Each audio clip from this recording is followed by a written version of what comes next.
I'm Dr. Craig Chalquist. This video is part of a series on terrapsychological inquiry, which is a qualitative research method that studies how intimately our psychological life is involved with the things around us, including the power and presence of the natural world. In this video, I want to answer a question I get asked a lot, which is, how is terrapsychology different from ecopsychology? Now, before I get into that, I want to mention that I also get asked the question, how is terrapsychology different from depth psychology? And so I've answered that at my website, terrapsych.com, and I'm going to leave a link to the article below. It's called An Appreciative Progeny, and so that will answer that question. In this video, I'm going to spend some time on terrapsychology's relationship to ecopsychology.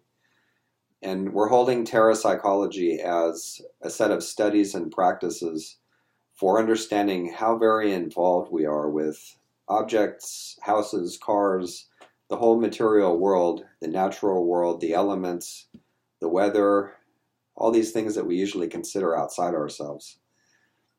Terrapsychological inquiry, which is what this video series is about, is the research branch of terrapsychology. So let me give you a quick history and definition of ecopsychology in case you're not familiar with the field. So there have been a number of ecopsychological practices for a long time now, but back in, let's say, the early 1990s, a group of psychologists, environmental advocates, eco people got together in the Bay Area for a series of conversations that circled around the question of, why is it that psychology and ecology aren't on speaking terms? Why is it that, for instance, psychology is done with no recognition of how deeply embedded we are in the natural world and how interdependent our health is with the health of the planet? And so out of this came a movement, a set of disciplines and studies called ecopsychology. It's in some ways transdisciplinary. It's not a specific school of anything. And then in 1995, there was an anthology that was published by Sierra Club Books on ecopsychology, edited by Rozak, Gomes, and Kanner. And then since that time, there's been a number of ecopsychology books. There's two ecopsychology journals, actually, one in the States and one in Europe.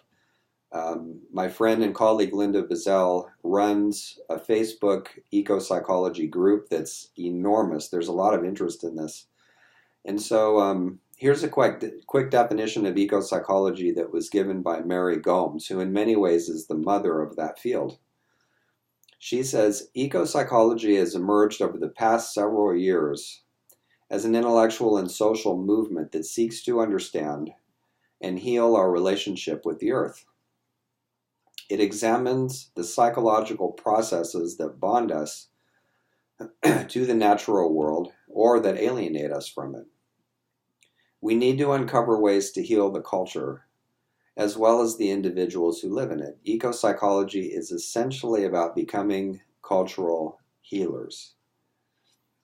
That's Mary Gomes. And then in 2007, a group of people that included Robert Greenway, who has been doing ecopsychological work before there was a name for it, Amy Lenzo, Jean Dilworth, Linda Bizzell, Robert Orster. After a lot of thought, came up with a definition that I think is still pretty good. Ecopsychology is the effort to understand, heal, and develop the psychological dimensions of the human-nature relationship, psychological, biosocial, spiritual, through connecting and reconnecting with natural processes in the web of life. At its core, ecopsychology suggests that there is a synergistic relation between planetary and personal well-being, that the needs of the one are relevant to the needs of the other. So that's a very quick description of ecopsychology and what it does.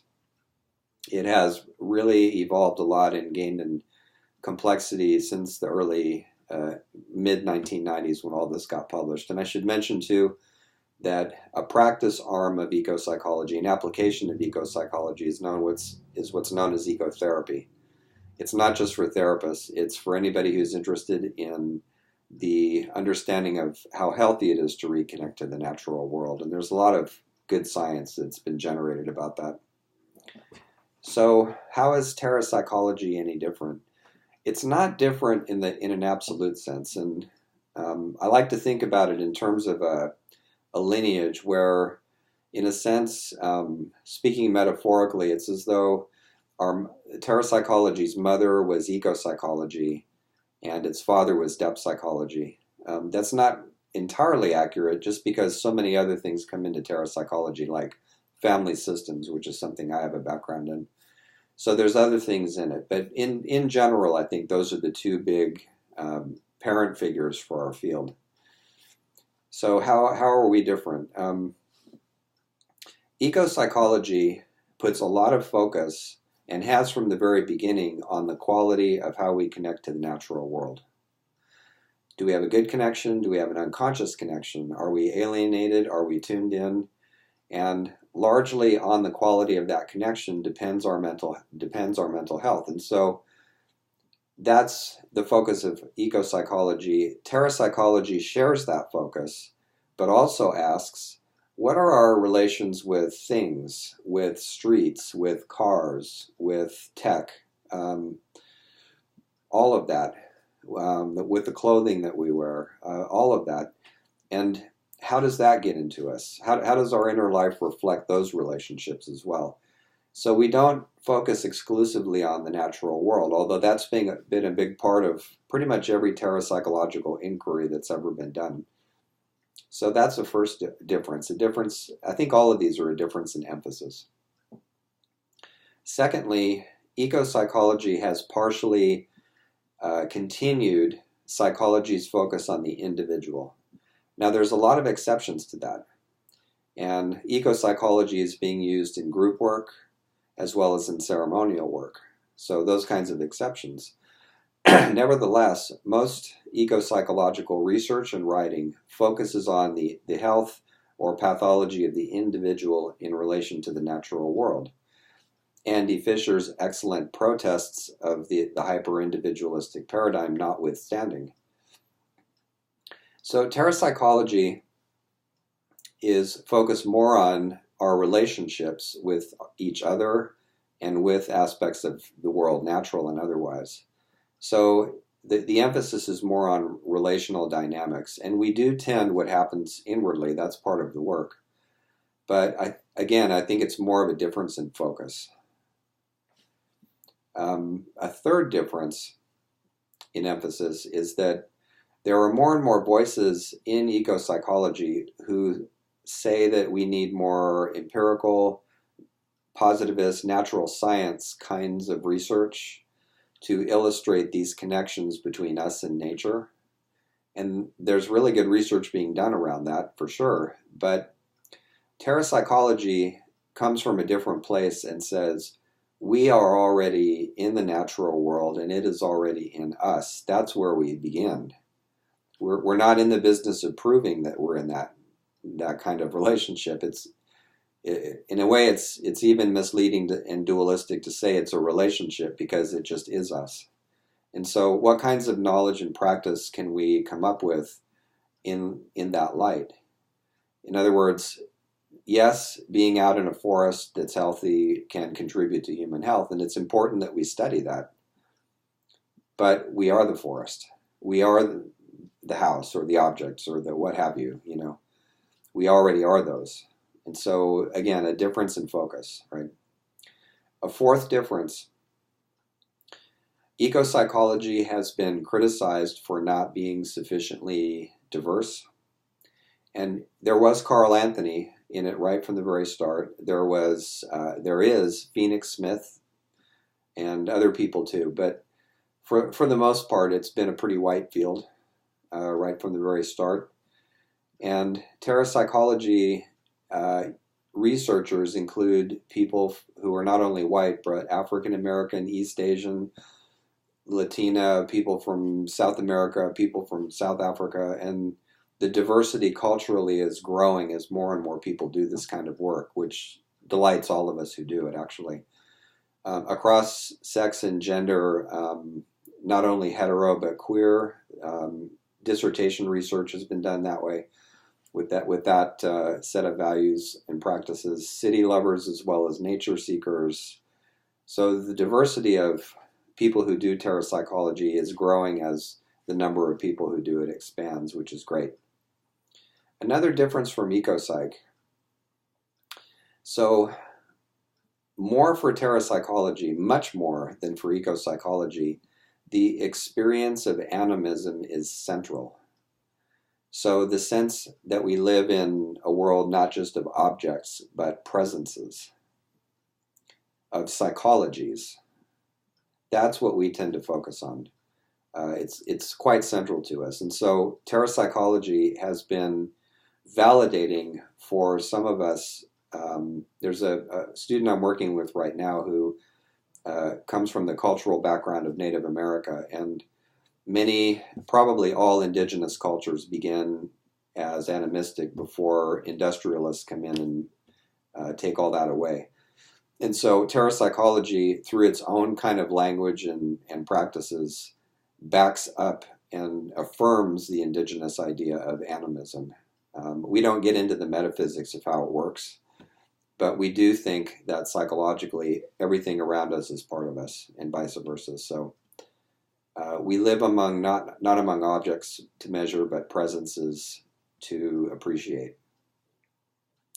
A sixth difference is that in ecopsychology, there's a big debate right now that's gone on for a while about whether the field should stay close to its original counterculture roots or whether it should be more mainstream.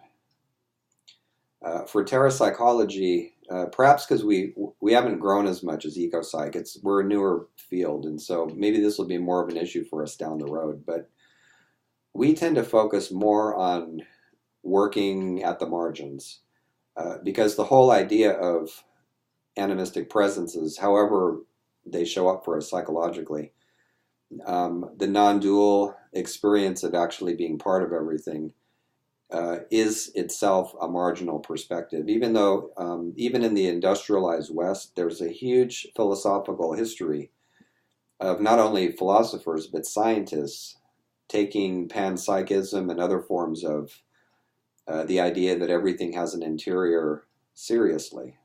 And of course, we're not saying that rocks think, but it's the whole argument of doesn't everything have an inside as well as an outside? So in terms of mainstream and counterculture, we feel that when you do good work at whatever edge place you find yourself and you keep doing that work, then inevitably you begin to drag the entire culture in your direction.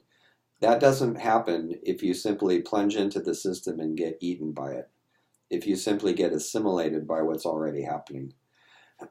So to some extent, you can see that, for instance, with spiritual practices that begin as movements of radical integrity and then got owned by the marketplace, and now they're for sale.